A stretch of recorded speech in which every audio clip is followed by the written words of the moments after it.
Tahukah anda, sebiji buah kurma, jus kurma bercampur susu dan madu adalah satu makanan yang berkhasiat dan membekalkan tenaga yang paling tinggi untuk badan kita.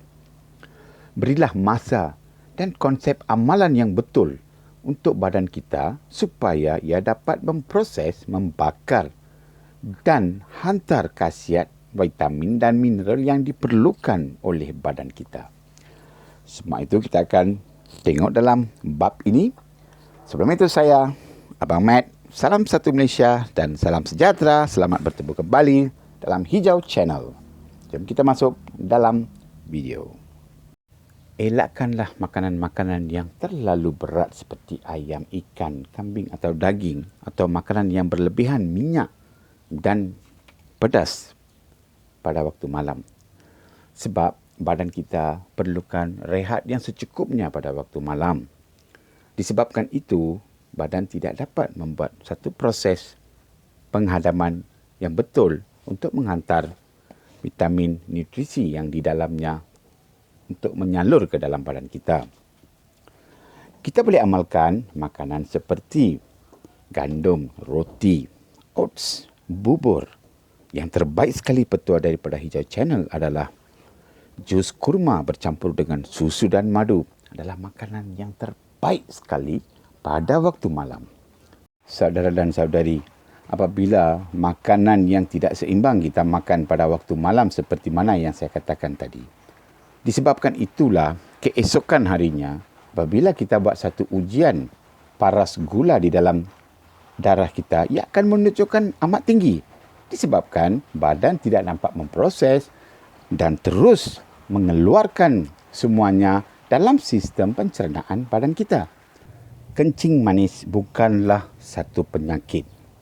Kita perlu faham dengan perkara ini. Ini amat penting sekali. Apabila paras gula terlalu tinggi dalam bacaan darah kita, janganlah kita risau atau terperanjat. Kita mesti faham dan mengetahui sistem mekanisme penghadaman makanan di dalam badan kita.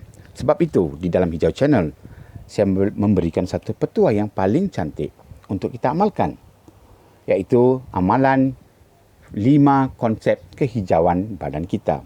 Amalan 5K kehijauan. Nombor 1, makan apabila lapar sahaja. Ingat, makan apabila lapar sahaja. Nombor 2, tutup mulut, kunyahlah makanan itu sehingga hancur makanan sebelum kita telan. Nombor 3, elakkan bercakap, menggunakan telefon bimbit atau aktiviti lain semasa makan.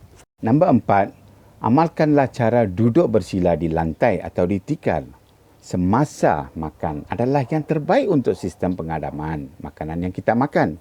Nombor 5, yang paling penting, jangan sekali-kali tolong elakkan minum semasa kita makan.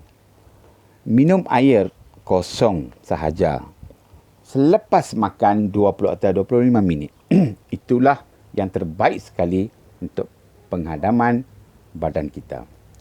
Berilah masa dan konsep amalan yang betul untuk badan kita supaya ia dapat memproses, membakar dan menghantar khasiat makanan yang diperlukan oleh badan kita. Satu lagi perkara yang paling penting kita perlu fahami adalah badan kita mempunyai satu sistem yang kita panggil acidic dan juga alkali atau alkaline. So, setiap makanan dia mempunyai pH-nya yang tertentu. Daripada pH 1 hinggalah kepada pH 12. Kita selalu mesti ingat, kita mesti amalkan badan kita di dalam pH 7 atau membawa badan kita ke tahap yang seimbang, sebab badan perlukan satu tahap yang seimbang.